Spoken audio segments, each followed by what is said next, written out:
अगर ये भाग जाती तो क्या होता अम्मी? हमारे सब किए पर पानी फिर जाता। मैं तुम्हारा शौहर हूँ। भाभी प्लीज मेरी बात माने, मत जाए वहाँ। एहसान, मैं उन लोगों से बिल्कुल नहीं डरती।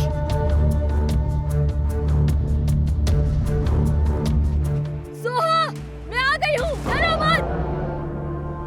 आ गई हूँ मैं। तुम्हें भी अपने जुर्म की सजा जरूर मिलेगी।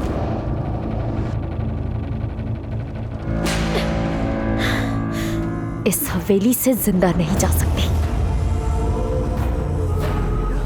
आप सिर्फ जान छुड़ाना चाहती थी।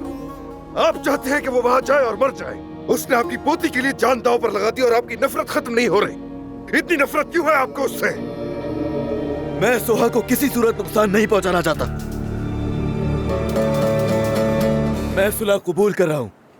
सोहा को जल्दी से और जबरू साहिबा को भी उनके मुहाफिजों के हवाले करो फौरन।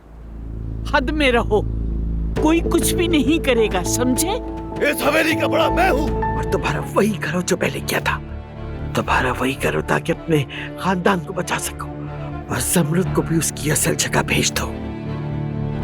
मैं तुमसे बहुत मोहब्बत करती हूँ अदनान। मेरी सांसें तुमसे चल रही है। मैं मर भी जाऊं तब भी तुमसे ही मोहब्बत करूंगी, क्योंकि तुम मेरे लिए सबसे बढ़कर हो।